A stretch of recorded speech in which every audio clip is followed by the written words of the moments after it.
नमस्कार दोस्तों, मैं विनोद चपराना आपके अपने YouTube चैनल वर्दी आजकल 24 पर स्वागत करता हूं। दोस्तों, जैसा कि आप सभी को पता है कि 60,244 पदों पर उत्तर प्रदेश कांस्टेबल का जो री एग्जाम होना है, उसके लिए हमने आपके 10 प्रैक्टिस सेट स्टार्ट किए हैं भाई। इसमें सबसे पहले हम जीएस को कवर कर रहे हैं भाई, जीएस या जीके को।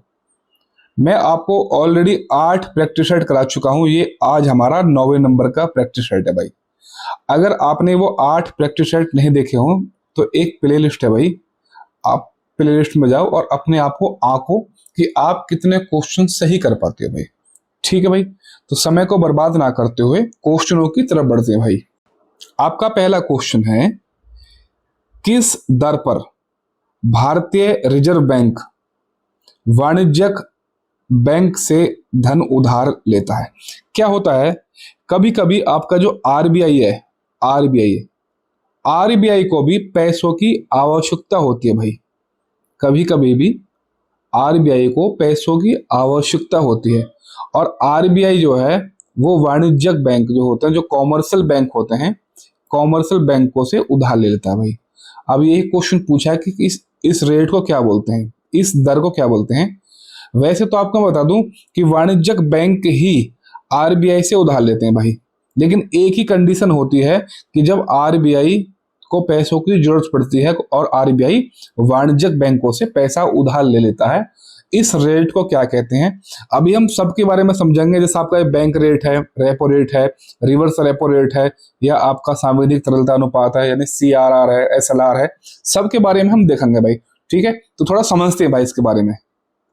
आपका पहला है, बैंक रेट किसे कहते हैं भाई? बैंक रेट, बैंक रेट को हिंदी में बैंक रेट ही कहते हैं भाई। बैंक रेट को भी हिंदी में आपका बैंक रेट ही कहते हैं भाई। अब देखेंगे बैंक रेट होता क्या है, क्योंकि इसकी परिभाषा से भी क्वेश्चन आता है भाई। ठीक है, तो बैंक रेट क्या है? वह दर जिस पर आरबीआई अन्य कॉमर्शियल बैंकों को ऋण दे। बैंक रेट क्या है? वह दर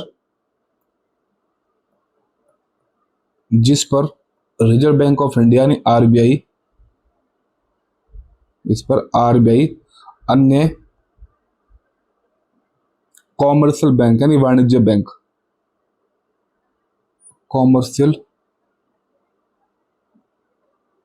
बैंक को उधार दे। ठीक है, यानी मैं इसको समझता हूं, मान लो ये आपका आरबीआई है भाई। ठीक है, और मान लो आरबीआई उधार दे रहा है किसको? एसबीआई को। ठीक है, तो आरबीआई एसबीआई को उधार देगा, कितने परसेंट पे देगा? यानी 2% पे, 3% पे, 4% पे, 5% पे, जिस भी प्रतिशत पे उधार देगा उसे ही हम बोलते हैं भाई बैंक रेट। क्या बोलते हैं उसे? उसे ही हम बोलते हैं बैंक रेट। ठीक है भाई, बैंक रेट। अब मान लो ये मैं हूं, मैं उधार किससे लूंगा भाई? मैं उधार एसबीआई से लूंगा भाई। मैं कभी भी आरबीआई के पास उधार के लिए नहीं जा सकता भाई, क्योंकि यह बैंकों का बैंक है, हमारा एक केंद्रीय बैंक है। हम कभी भी आरबीआई से उधार नहीं ले सकते भाई, लेकिन जो वाणिज्यिक बैंक है हम इनसे उधार ले सकते हैं। और जब हम इन कॉमर्शियल बैंकों से उधार लेते हैं तो इसे क्या कहते हैं भाई? इसे कहते हैं इंटरेस्ट रेट। Interest rate. ठीक भाई, तो मैं समझता हूं कि बैंक रेट और इंटरेस्ट रेट, इंटरेस्ट रेट क्या है? जो हमारे लिए लगता है, और कॉमर्शियल बैंक हमको उधार देता है तो उसे कहते हैं इंटरेस्ट रेट। लेकिन जब आरबीआई अन्य कॉमर्शियल बैंकों को उधार देता है तो उसे कहते हैं बैंक रेट भाई। आई होप आप बातों को समझ गए होंगे भाई। अगला एक क्वेश्चन और आता है, रेपो रेट किसे कहते हैं? रेपो रेट, रेपो रेट किसे कहते हैं? यानी वह दर, वह दर वह दर जिस पर आरबीआई जिस पर आरबीआई अन्य कॉमर्शियल बैंकों को ऋण देता है, अन्य कॉमर्शियल बैंक को ऋण देता है। अब आपके दिमाग में एक क्वेश्चन आ रहा होगा कि भाई यही परिभाषा आपने जो बैंक क्रेडिट में बताई थी। हाँ, लेकिन इसमें एक चीज जोड़ देते हैं, प्लस जब भी आरबीआई अन्य कॉमर्शियल बैंकों को ऋण देगा, ऋण तो देगा लेकिन कॉमर्शियल बैंकों से क्या लेगा, बदले में वो प्रतिभूतियां या बॉन्ड्स वगैरह लेता है भाई। ठीक है, तथा इसके बदले में प्रतिभूतियां लेता है भाई। ठीक है भाई, जैसे इसको समझेंगे, मान लो ये आपका आरबीआई है, मान लो ये एसबीआई बैंक है, और मान लो ये मैं हूं भाई। ठीक है, आरबीआई बैंक एसबीआई को जितने प्रतिशत पर पैसा देगा, लेकिन एसबीआई जो है आरबीआई को देगा क्या, आपकी प्रतिभूति। आप सरकारी बॉन्ड लगा लो, आप कोई भी किसी भी तरीके का कोई बॉन्ड लगा लो, तो आरबीआई जो है एसबीआई को जितने प्रतिशत पे पैसा देगा उसे कहते हैं आप रेपो रेट, इसे आरआर से बोलते हैं, आरआर रेपो रेट। लेकिन बदले में क्या देता है भाई, एसबीआई जो है आरबीआई को प्रतिभूतियां देगा, बदले में जो कॉमर्शियल बैंक होंगे वो आरबीआई को बदले में प्रतिभूति देंगे, और आरबीआई जितने प्रतिशत पर कॉमर्शियल बैंकों को उधार देगा उसे हम कहेंगे रेपो रेट, और फिर एसबीआई हमको ये उधार दे देगा भाई। हाँ, हम कभी भी आरबीआई से पैसा नहीं उधार ले सकते भाई। ठीक है भाई, अब अगला क्वेश्चन जो आपका पेपर में आता है, रिवर्स रेपो रेट क्या होता है। ये क्या होता है, मान लो ये आरबीआई है और ये एसबीआई भी, एसबीआई। अब इसमें हो क्या रहा है, इसमें ये हो रहा है कि एसबीआई जो है ना, एसबीआई दे रहा है पैसा आरबीआई को। एसबीआई ही नहीं, कोई भी अन्य कॉमर्शियल बैंक जब आरबीआई को पैसा देता है और आरबीआई को जितने प्रतिशत पर कॉमर्शियल बैंक पैसा देता है उसको आप ट्रिपल आर बोलते हैं भाई। ट्रिपल आर बोल दो, रिवर्स रेपो रेट। ठीक है, लेकिन आरबीआई जो है वो बदले में एसबीआई को वही प्रतिभूतियां बॉन्ड देता है भाई, प्रतिभूति या आपका बॉन्ड देता है। आई होप आप समझ गए होंगे कि ट्रिपल आर यानी रिवर्स रेपो रेट क्या है और रेपो रेट क्या है। तो मैं आपको एक बार और समझा देता हूं, रेपो रेट क्या है। रेपो रेट सिर्फ और सिर्फ जब आरबीआई अन्य कॉमर्शियल बैंकों को ऋण देता है और बदले में वो क्या है, वो प्रतिभूति लेता है कॉमर्शियल बैंकों से, तो उसे कहते हैं हम रेपो रेट। लेकिन रिवर्स रेपो रेट क्या है कि जब आरबीआई को पैसों की आवश्यकता पड़ती है तो आरबीआई भी अन्य कॉमर्शियल बैंकों से पैसा ले लेता है, इसे ही रिवर्स रेपो रेट बोलते हैं। यानी जिस दर पर वो पैसा लेगा उसे रिवर्स रेपो रेट बोलते हैं, और बदले में आरबीआई क्या है, आरबीआई बदले में अन्य कॉमर्शियल बैंकों को प्रतिभूतियां देता है। और इन सभी जितने भी रेट हैं, जितने भी रेट ऑफ इंटरेस्ट हैं, इनका निर्धारण सिर्फ और सिर्फ आरबीआई ही करता है भाई। ठीक है भाई, अगला एक क्वेश्चन की तरफ और बढ़ते हैं भाई। अगला जो टर्म आपका एक है सीआरआर। सीआरआर इसे बोलते हैं cash reserve ratio, cash reserve ratio. Hindi में इसे बोलते हैं नगदी आरक्षित अनुपात।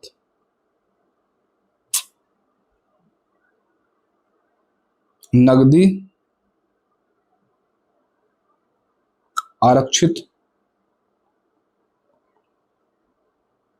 अनुपात, नगदी आरक्षित अनुपात। ये होता क्या है, प्रत्येक व्यावसायिक बैंकों को अपनी मांग एवं जो उसके पास पैसा होता है उसका कुछ अंश आरबीआई के पास कैश के रूप में जमा करना होता है भाई। इसे कहते क्या है, यानी मान लो एसबीआई बैंक है, ठीक है। मान लो इसके पास अभी 100 करोड़ रुपया है भाई, 100 करोड़, ये मान लो। तो आरबीआई क्या कहता है कि आपको अपनी जमा का कुछ पैसा मेरे पास रखना पड़ेगा, अपनी जमा का कुछ पैसा मेरे पास डिपॉजिट करना पड़ेगा। क्या इस डिपॉजिट पर आरबीआई कॉमर्शियल बैंकों को इंटरेस्ट देता है भाई? तो इस पर कोई भी ब्याज नहीं देगा भाई। आप समझ गए, यानी कैश रिजर्व रेशो, यानी हमें कुछ पैसा कैश रखना होता है किसके पास? आरबीआई के पास भाई, ठीक है भाई। एक इसी से मिलता जुलता शब्द है SLR, SLR, SLR, SLR, statutory liquidity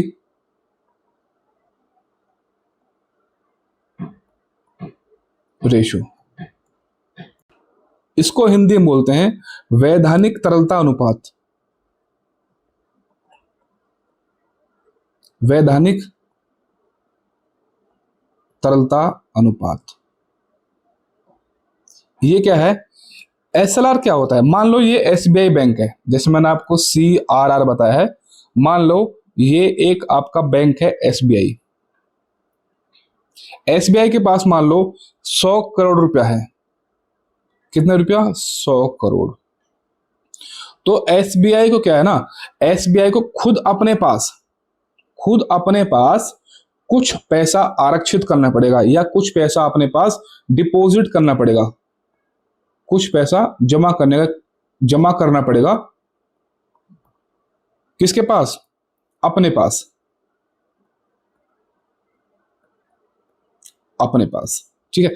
तो सीआरआर और आपका एसएलआर, इसमें क्या अंतर हुआ? सीआरआर में कुछ पैसा जमा करना पड़ता था किसके पास? आरबीआई के पास, इस पे कोई भी ब्याज नहीं मिलता था। और एसएलआर में क्या है? कुछ पैसा जमा करना पड़ेगा किसके पास? खुद अपने पास भाई, ठीक है। आगे के लिए वैसे ओपन मार्केट ऑपरेशन भी है, एमएसएफ भी है। लेकिन देखो मैं आपको बता दूं, जो आपकी मॉनेटरी पॉलिसी है, जो भी आपकी मॉनेटरी पॉलिसी है, इसको पढ़ाने भाई कम से कम आपका 1 घंटा चला जाता है भाई। कि रेपो रेट बढ़ेगा तो इस पे महंगाई में क्या अंतर आएगा, गरीबी कैसे बढ़ेगी, औद्योगिक पे क्या प्रभाव पड़ेगा, रोजगार पे क्या प्रभाव पड़ेगा, repo rate, reverse repo rate बढ़ने पर गरीबी और महंगाई में क्या फर्क होगा। इस तरीके से आपके क्वेश्चन पूछे जाते हैं भाई। तो इसके लिए हम कभी फिर आपको बताएंगे, ठीक है भाई। अब अपने क्वेश्चन की तरफ बढ़ते हैं भाई।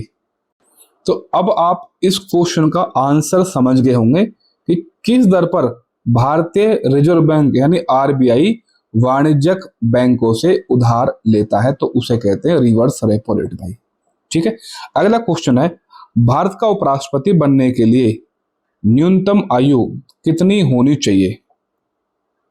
तो भारत का उपराष्ट्रपति बनने के लिए उम्र कितनी चाहिए? 35 साल। अब कुछ उम्र देखते हैं जो आपके पेपर में आती है भाई। जैसे 35 वर्ष किस किस की है? तो आपको 3 पद मिलेंगे, राष्ट्रपति,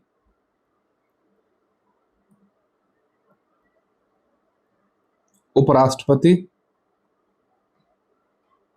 और आपका राज्यपाल। राज्यपाल इनके लिए कितने भाई? 35 साल।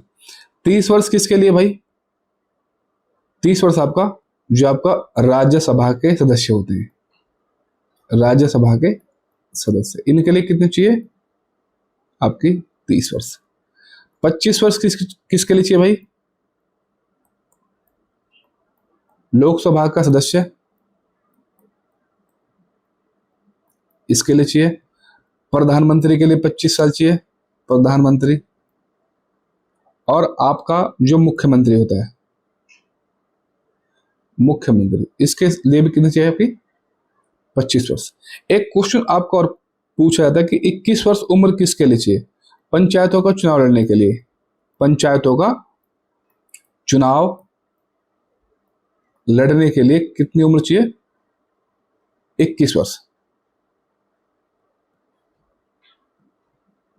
ठीक है भाई, आगे बढ़ते हैं क्वेश्चन की तरफ। आपका नेक्स्ट क्वेश्चन है, निम्नलिखित में से कौन सा न्यायिक आदेश उच्च न्यायालय द्वारा किसी व्यक्ति की किसी सार्वजनिक कार्यालय पर अधिकार करने से रोकने के लिए जारी किया जाता है? तो आपका भाई ये अधिकार परीक्षा, यानी वो पूछ सकता है कि आपका क्या अधिकार है। ठीक है, रिट के बारे में थोड़ा देखते हैं भाई। रिट,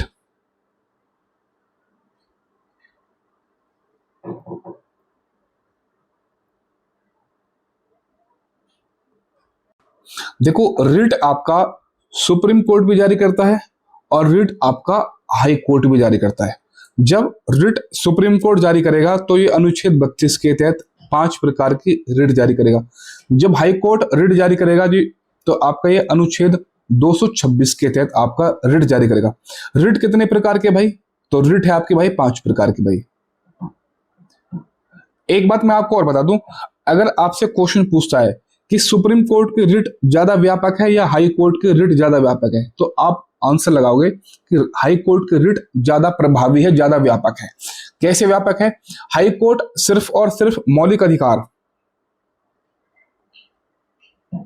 जब मौलिक अधिकारों का उल्लंघन होता है तो कोई भी व्यक्ति अनुच्छेद 32 के तहत सुप्रीम कोर्ट जा सकता है और वो रिट दायर कर सकता है।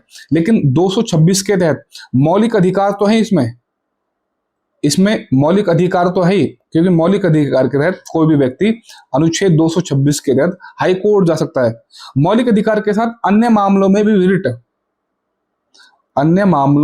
रिट हाई कोर्ट से जारी किया जा सकता है। तो ये कह सकता हूं कि जो हाई कोर्ट की पावर है वो सुप्रीम कोर्ट की तुलना में ज्यादा व्यापक है रिट क्षेत्र में भाई। ठीक है, तो कितने प्रकार की रिट है भाई आपकी? 5 प्रकार की। नंबर 1 बंदी प्रत्यक्षीकरण, हैबियस कॉर्पस। बंदी प्रत्यक्षीकरण यानी बंदी को 24 घंटे के तहत पेश करना होता है। ये कभी मैं आपको बताऊंगा भाई। परमादेश यानी हम आदेश करते हैं। अधिक तीसरा उत्प्रेषण,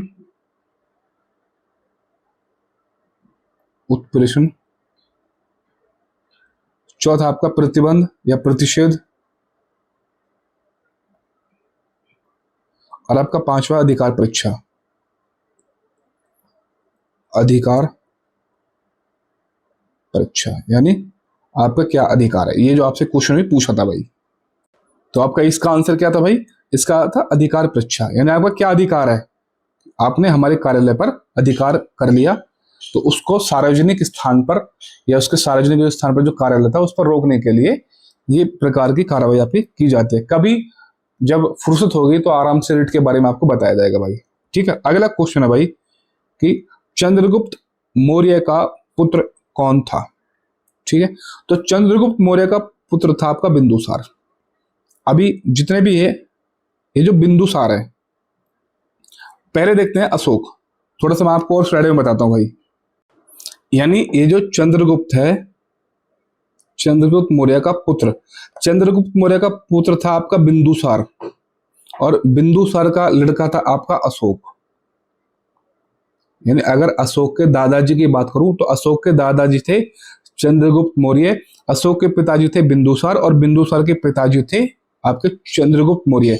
ये जो आपका बिंबिसार है, बिंबिसार ये आपके हर्यक वंश के थे। हर्यक वंश, ये हर्यक वंश का संस्थापक थे बिंबिसार। देखो बिंबिसार और बिंदुसार में आप कंफ्यूज मत हो जाना भाई। ये बिंबिसार ये हर्यक वंश का है, इसके पिताजी का जो नाम था वो था भट्टिय, भट्टिय। ठीक है, ये जो अशोक है, अशोक के पिताजी का नाम बिंदुसार मैंने आपको बता दिया, बिंदुसार। ठीक है, ये जो चंद्रगुप्त द्वितीय है, चंद्रगुप्त द्वितीय के पिता का नाम था समुद्रगुप्त, समुद्रगुप्त। ये आपके क्या गुप्त वंश थे भाई, गुप्त वंश। थोड़ा मैं आपको बताता हूँ स्लाइड में मैंने लिखा हुआ है। देखो यहां से आपको और भी क्लैरिटी आ जाएगी। एक तरफ शासक हैं, उनके पिता हैं और उनका वंश है। बिंबिसार और बिंदुसार में बच्चे बहुत कंफ्यूज होते हैं भाई। बिंबिसार जो है ये हर्यक वंश के थे और बिंदुसार जो है ये मौर्य वंश के थे भाई। बिंबिसार के पिता का नाम भट्टिय था और बिंदुसार के पिता का नाम चंद्रगुप्त मौर्य था भाई। ठीक है, यहाँ अशोक है, अशोक के पिता का नाम बिंदुसार है, ये भी मौर्य वंश से है। और चंद्रगुप्त द्वितीय जो है ये आपके समुद्रगुप्त इनके पिता हैं और ये गुप्त वंश है भाई। ठीक है, आगे बढ़ते हैं भाई। हाँ, आपको मैं कुछ और इंफॉर्मेशन बता देता हूं भाई। जो आपके बिंदुसार हैं, जो आपके बिंदुसार है भाई, उन्हें अभित्रो कोरिज भी कहते हैं।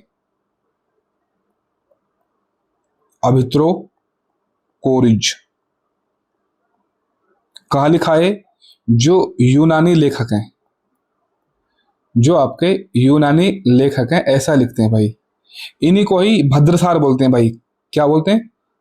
भद्रसार या वारीसार भी आता है। वारीसार ये कहाँ भाई? इसको बोलते हैं वायु पुराण में, वायु पुराण में। ठीक है, इन्हें एक नाम और बोलते हैं भाई, सिंहसेन के नाम से। सिंहसेन, सिंहसेन इन्हें कहा बोलते हैं?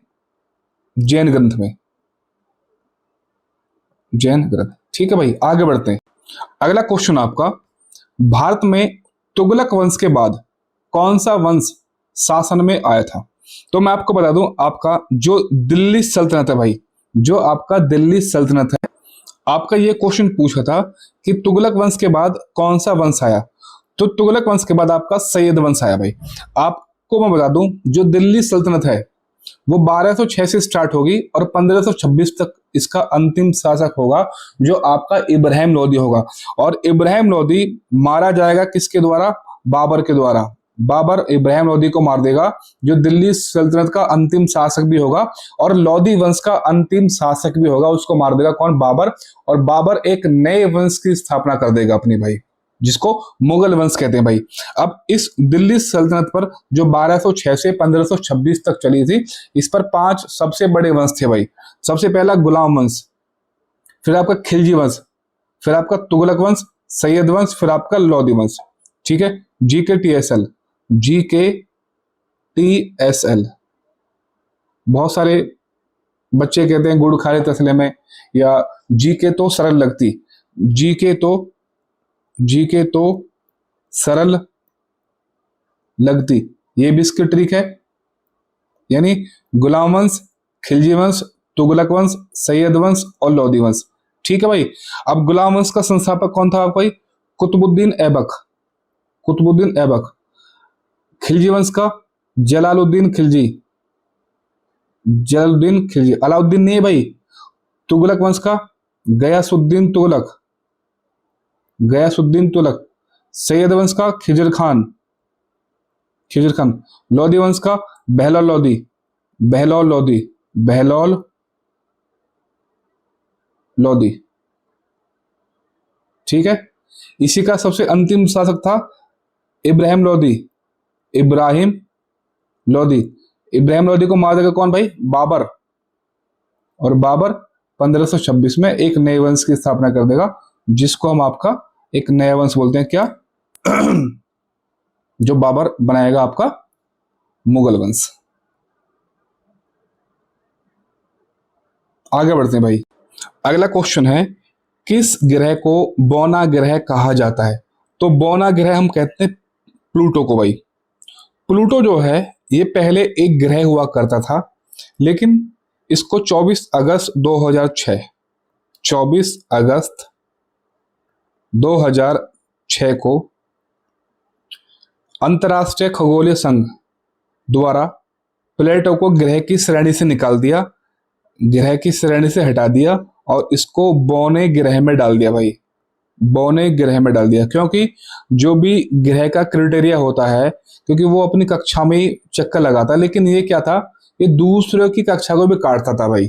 तो इसलिए इसको ग्रह की सूची से हटाकर बौने ग्रह में डाल दिया भाई। ठीक है, अभी वर्तमान समय में कितने ग्रह हैं भाई? तो 8 वर्तमान समय में ग्रह हैं। सबसे छोटा आपका बुध है, सबसे बड़ा आपका बृहस्पति है भाई। ठीक है भाई। सबसे गर्म ग्रह कौन सा है आप मुझे बताओ भाई, सबसे गर्म ग्रह कौन सा है? कमेंट में भाई। अगले क्वेश्चन की तरफ बढ़ते हैं। अगला क्वेश्चन है, बलुआ पत्थर किस प्रकार की चट्टान है? तो बलुआ पत्थर जो है आपकी अवसादी चट्टान है भाई, ये अवसाद से निर्मित होती है। ठीक है, तो अवसादी चट्टानों में कौन कौन से आपके जो सेल पाए जाते हैं? आपका चूना पत्थर इसमें होता है, चूना पत्थर। मैं ये आपको अलग स्लाइड में बताया था भाई कौन कौन सी चट्टानों में कौन कौन से सेल पाई जाती हैं भाई। अब भाई कुछ चट्टाने हैं और उनसे निर्मित होने वाले सेल या उनके उदाहरण। पहला है अवसादी चट्टान भाई। अवसादी चट्टान से मुख्यतः 3 प्रकार के, यानी बहुत प्रकार है वैसे तो 20-30 प्रकार है, लेकिन 3 प्रकार से ही आपसे प्रश्न पूछ जाते हैं।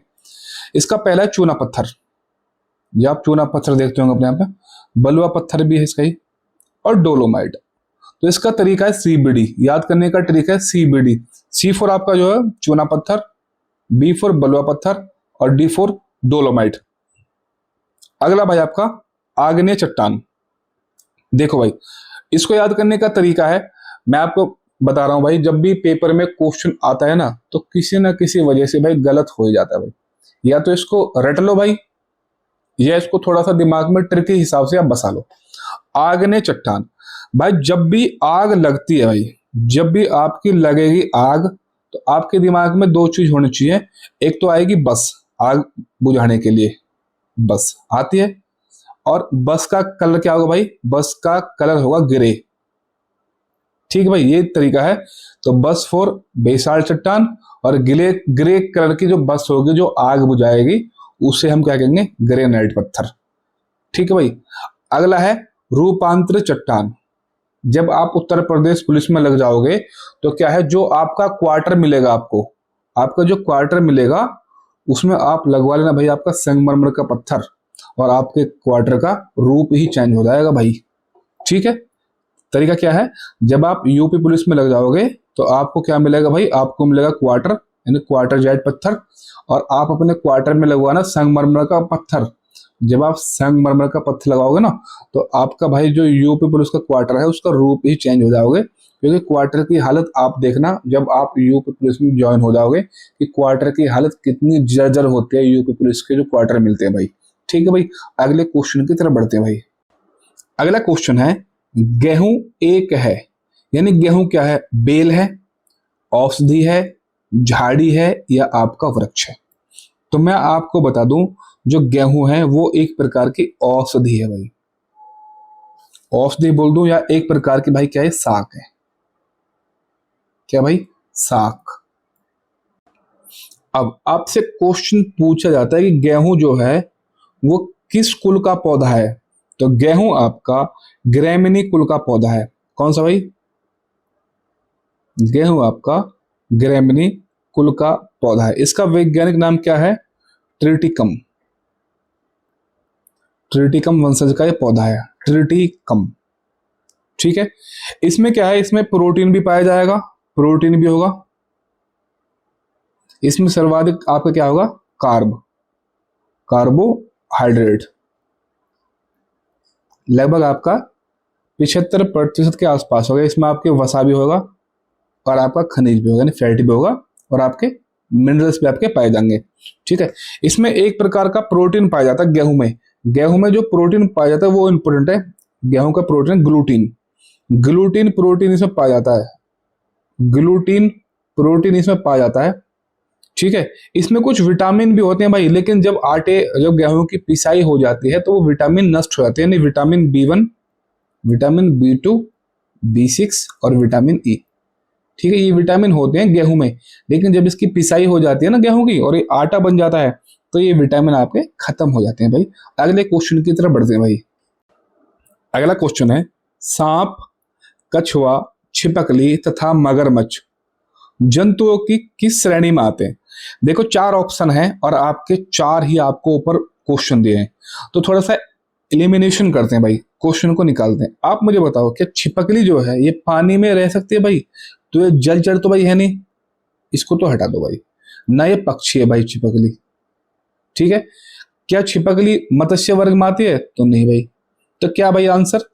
एक छिपकली की सहायता से आपने पूरा आंसर निकाल दिया कि ये क्या है, ये सारे सरीसृप हैं, यानी ये सारे रेप्टाइल्स है भाई,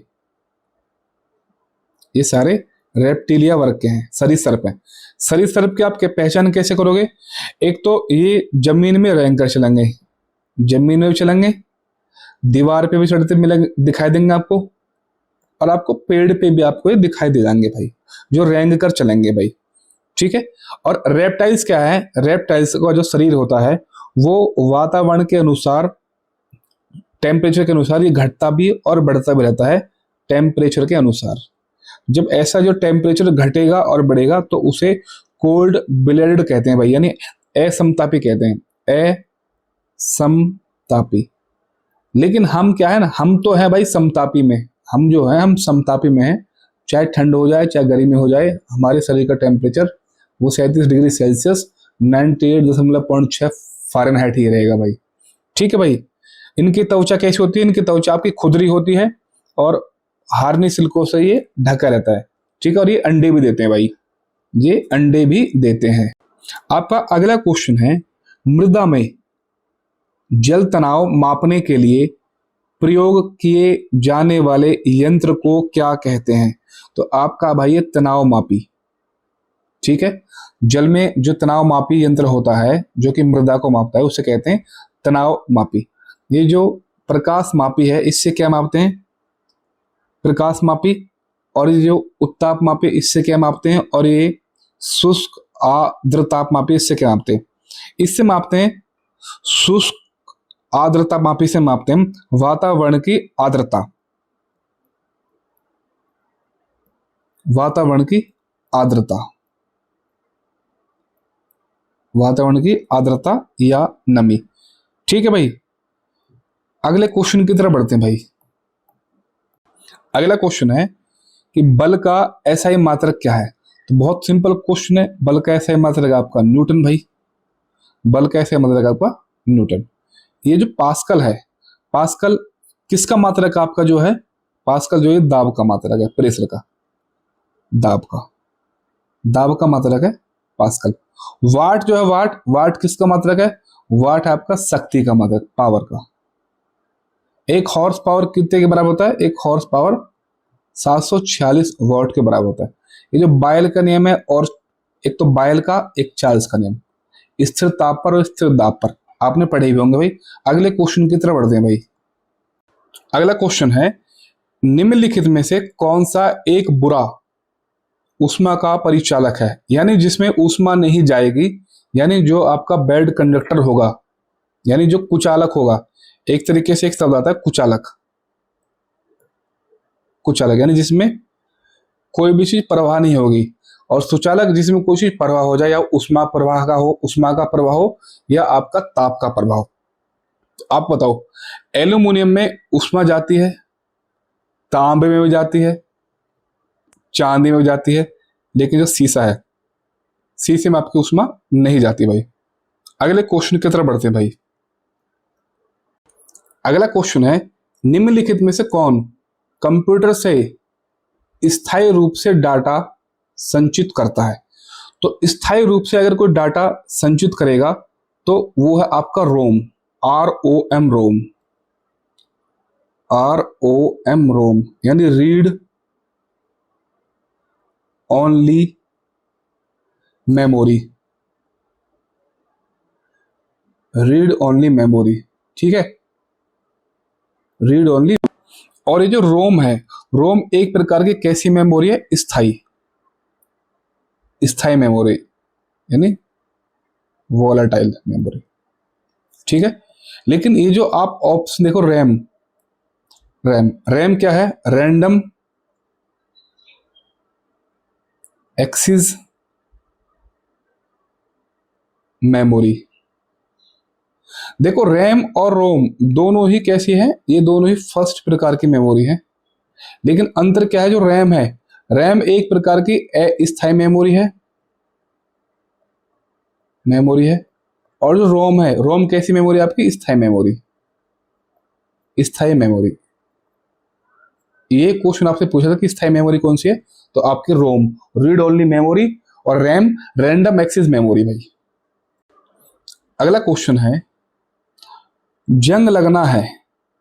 तो जंग लगना एक प्रकार से एक रेडॉक्स अभिक्रिया है, जो कि ऑक्सीकरण और अपचयन प्रक्रिया होती है। ठीक है ना। जंग लगना एक प्रकार से क्या है, एक प्रकार से एक रासायनिक अभिक्रिया है, रासायनिक अभिक्रिया।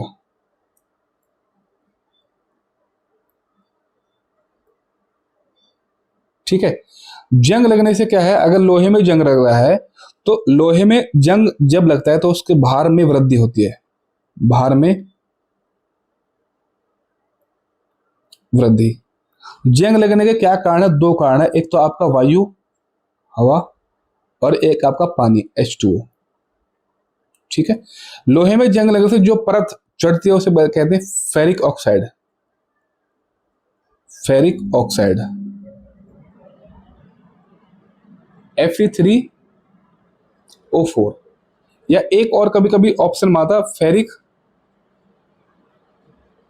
Ferric hydroxide, hydroxide. ठीक है। तो जंग लगना एक प्रकार से क्या आपकी, एक प्रकार से आपकी रेडॉक्स अभिक्रिया है। रेडॉक्स अभिक्रिया में दो अभिक्रिया होते हैं, एक तो ऑक्सीकरण की और एक आपकी अपचयन की। भाई आगे बढ़ते हैं।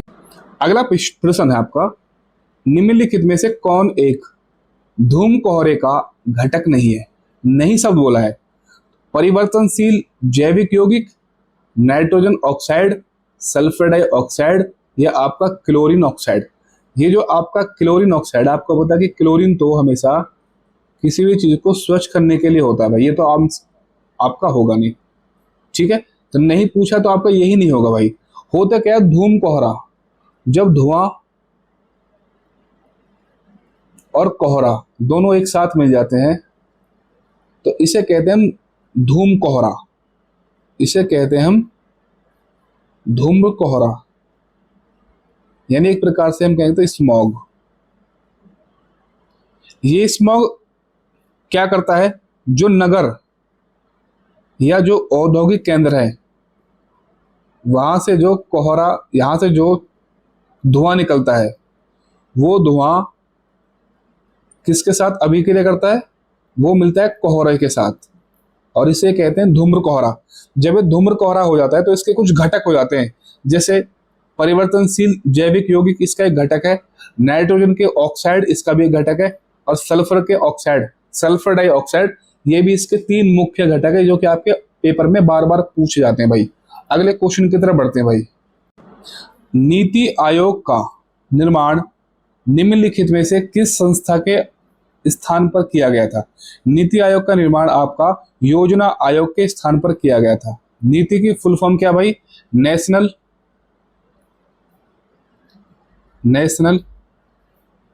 इंस्टीट्यूशन फॉर ट्रांसफॉर्मिंग आपका इंडिया, ये आपका नीति की फुल फॉर्म।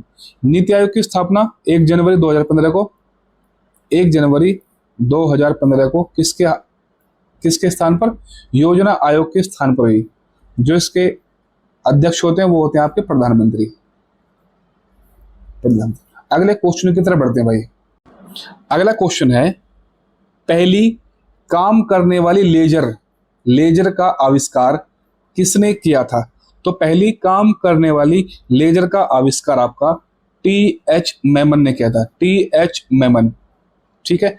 ये जो आप W के रोएंटगन देख रहे हो, W के रोएंटगन ने एक्स किरणों की खोज की थी, एक्स किरणों की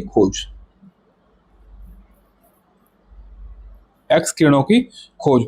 जो आप ये AH टेलर देख रहे हो, AH टेलर ने जो आपका रडार होता है, रडार के विकास में योगदान,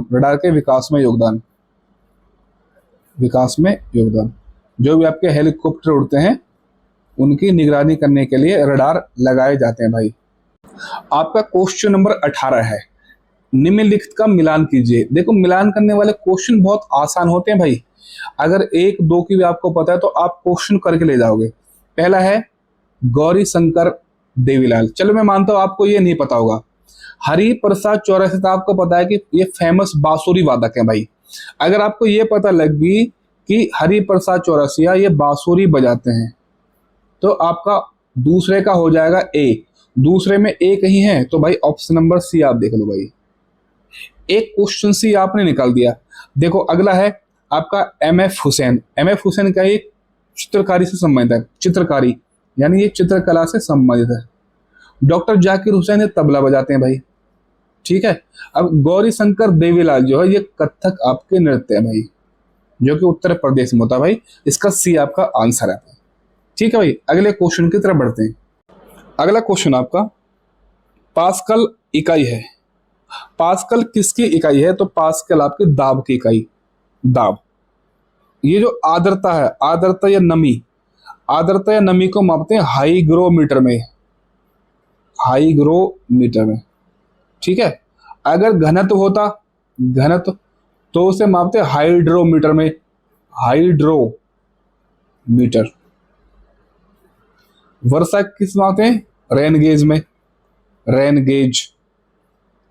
तापमान किस में मापते हैं भाई? तापमान मापते हैं फ़ारेनहाइट में, फ़ारेनहाइट, ठीक है। आगे बढ़ते हैं भाई। अगला क्वेश्चन है द सेल आउट नामक पुस्तक के लेखक कौन है? द सेल आउट पुस्तक के लेखक हैं पॉल बेटी, ठीक है। ये जो आप सेकंड ऑप्शन देख रहे हो ना, अरविंद अडिगा, अरविंद अडिगा की एक बहुत फेमस पुस्तक है the white tiger, the white tiger, ठीक है भाई। आपका नेक्स्ट क्वेश्चन है, देखो इससे बाद के क्वेश्चन आपके करंट अफेयर के हैं भाई, उनको हम हटा देते हैं। हाल ही में किस तिथि को विश्व पोलियो दिवस मनाया गया? तो विश्व पोलियो दिवस आपको जो है 24 अक्टूबर को ही मनाया जाता है भाई, ठीक है। जो आपका पोलिया हो या पीलिया हो, ये आपका वायरस से होने वाला रोग है भाई, वायरस, ठीक है भाई। अगले क्वेश्चन की तरफ बढ़ते हैं भाई। अगला क्वेश्चन है लखनऊ में क्षेत्रीय केंद्र प्रिंट मेकिंग, मूर्तिकला, मिट्टी के बर्तन और चित्रकला के विषयों में कलाकारों को कार्य सुविधा प्रदान करने के लिए स्थापित किया गया है क्या? ललित कला अकादमी, ठीक है भैया। क्या ये आपका ये है ललित कला अकादमी। अगले क्वेश्चन की तरफ बढ़ते हैं भाई। उत्तर प्रदेश की भौगोलिक सीमा सर्वाधिक राज्यों को स्पर्श करती है, निम्नलिखित में से कौन सा राज्य इसमें शामिल नहीं है भाई? ये आप देखते हैं भाई ऑप्शन के अनुसार भाई। ऑप्शन है उत्तराखंड इसमें है, उड़ीसा, मध्य प्रदेश और आपका झारखंड। जो आपका ये उड़ीसा है इसमें ये आंसर नहीं होगा, उड़ीसा नहीं है भाई, ठीक है। अब देखते हैं भाई 8 के 8 राज्य कौन से हैं और एक केंद्र शासित प्रदेश कौन सा भाई आपका, इसको थोड़ा देखते हैं भाई। तो उत्तर प्रदेश जो है आपका 8 राज्यों से लगता है भाई और एक केंद्र शासित प्रदेश है। तो 8 राज्य कैसे कैसे हैं? 2 हम हिमालय वालों राज्यों का कर लेंगे, 2 जो हिमालय से लगे हुए हैं, एक तो हिमाचल प्रदेश, एक आपका उत्तराखंड भाई, ठीक है। जब उतर के आएंगे हिमालय से पूर्व की तरफ चलेंगे तो ये बिहार है, बिहार से डिवाइडेशन हुआ है झारखंड का भाई, ठीक है। फिर आपका छत्तीसगढ़ है, छत्तीसगढ़ किससे कटा भाई? एमपी से, ठीक है। एक राजस्थान है और फिर आपका जो है आपका हरियाणा है। और केंद्र शासित प्रदेश कौन सा भाई? दिल्ली। आपको फंसा देगा भाई पंजाब में कि क्या पंजाब भी लगा है नहीं लगा है? जब भाई को पंजाब नहीं लगा है भाई, और फंसाएगा आपको हिमाचल प्रदेश से कि हिमाचल प्रदेश लगा है कि नहीं लगा है। आपका हिमाचल प्रदेश भाई लगा है। आप मुझे बताओ कि हिमाचल प्रदेश की सीमा किस जिले से लगती है? उत्तर प्रदेश की भाई। अगले क्वेश्चन की तरफ बढ़ते हैं भाई। अगला क्वेश्चन है डैश डैश डैश को उत्तर प्रदेश के हिमालयी पहाड़ी क्षेत्रों में उत्तराखंड नामक एक नया राज्य कब अस्तित्व में आया? तो आपके 9 नवंबर सन 2000 को, सन 2000 में नवंबर महीने में 3 राज्य कटे थे। 1 नवंबर 2000 आपका ये मध्य प्रदेश से कटा था आपका छत्तीसगढ़ भाई। 9 नवंबर 2000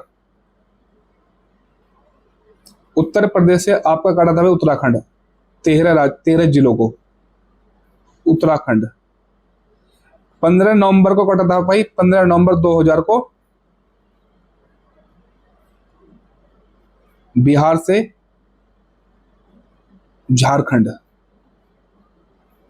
ठीक है। फिर बाद में आपका जो है 2 जून 2 जून 2014 को आपका तेलंगाना कटा था। तेलंगाना किससे कटा भाई? आंध्र प्रदेश से। ठीक है भाई, अगले क्वेश्चन की तरफ बढ़ते हैं भाई।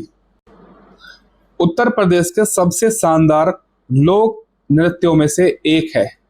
इस शैली में एक मुश्किल संतुलन नृत्य शामिल है, जिसमें एक घूंघट काढ़े महिला नर्तकों सिर पर लकड़ी के पिरामिड के मंच पर एक साथ 108 लैंप रखकर नृत्य करते हैं। तो इसे कहते हैं भाई चारकुला नृत्य। भाई क्या कहते हैं भाई इसको?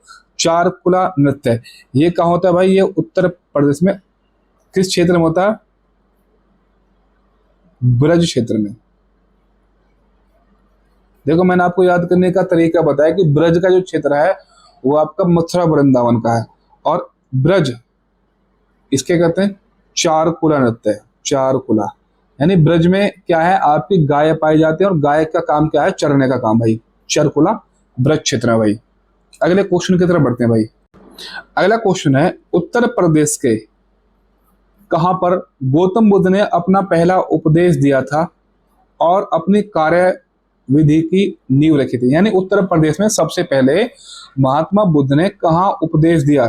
तो उत्तर प्रदेश के सारनाथ में ये सबसे पहले उपदेश दिया था। और जहां पर ये उपदेश दिया था उस उपदेश को क्या कहते हैं? उसको कहते हैं धर्म चक्र प्रवर्तन। ठीक भाई। और कई घटना आती हैं जब महाभिनिष्क्रमण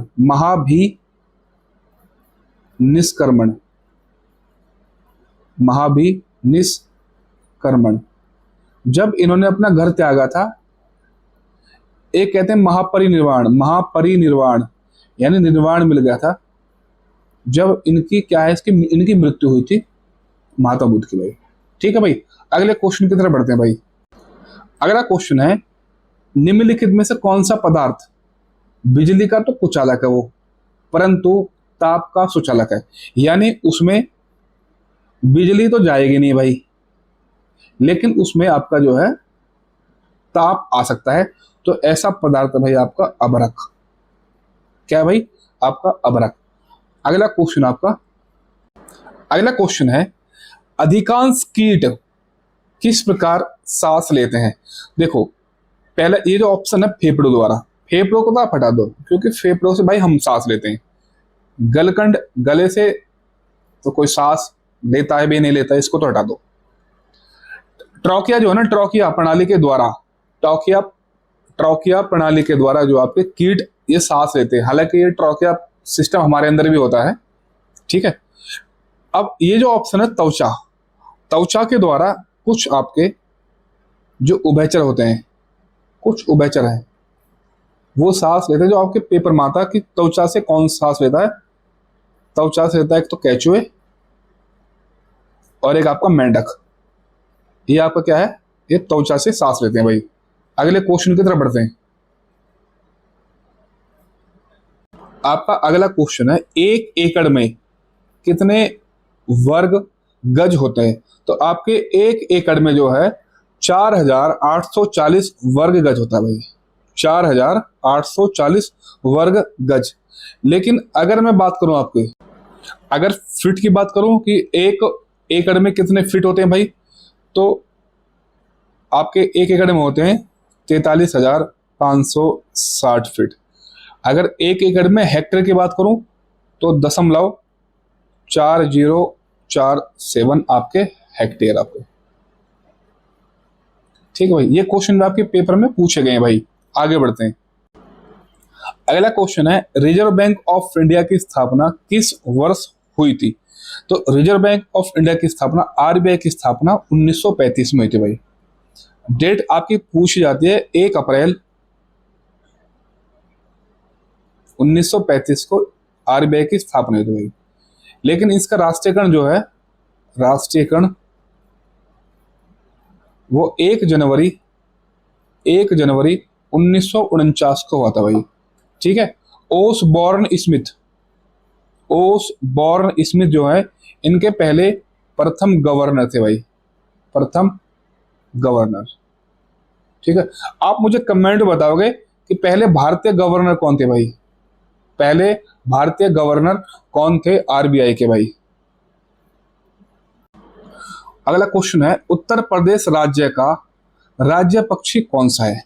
तो उत्तर प्रदेश राज्य का राज्य पक्षी आपका सारस, सारस या क्रॉन्च। ठीक है, राष्ट्रीय पशु की बात करूं यूपी की, राष्ट्रीय पशु है बारहसिंगा, बारहसिंगा। ठीक है, मछली की बात करूं, मछली कौन सी है, तो जीतल या चीतल।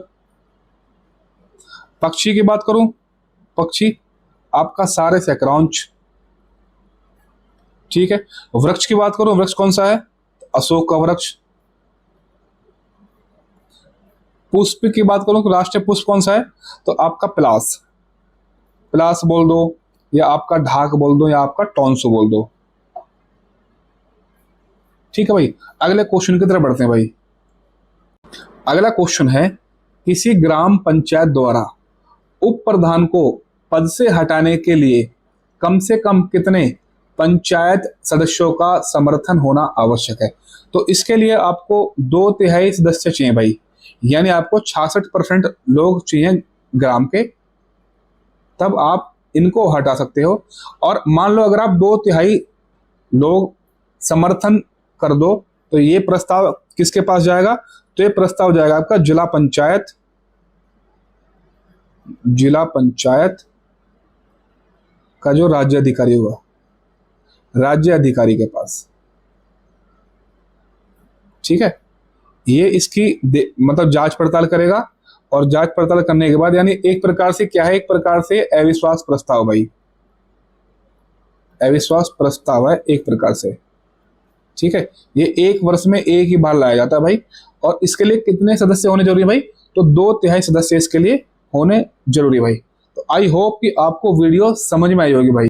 तो भाई ये थे आज के आपके क्वेश्चन। आप मुझे फीडबैक भाई जरूर दिया करो कि आपको वीडियो कैसे लगी हो, और आप ये भी देखा करो कि आपके कितने क्वेश्चन सही है, कितने क्वेश्चन आपके गलत हो रहे हैं भाई। ठीक है, और कोई भी कमेंट में भाई आपका सुझाव हो, कोई भी सुझाव हो, तो मुझे आप कमेंट में बता सकते हैं कि भाई ये सुझाव आप कर दो। आपको पता है कि आपके पास अभी मात्र 25 से 30 दिन है, 30 दिन ही बहुत ज्यादा है, 25 दिन ही है। अब 25 दिन में आपकी रणनीति कैसी होनी चाहिए, आपको क्या करना चाहिए, मैं आपके समक्ष एक ऐसी वीडियो लेके आऊंगा जो आपकी बेसिक कंटेंट से होगी कि आपको क्या पढ़ना है और आपको क्या छोड़ना है भाई। आई होप आपको चीजें समझ में आ रही होंगी भाई। तो भाई इस वीडियो को देखने के लिए धन्यवाद। जय हिंद भाई, जय भारत, थैंक यू।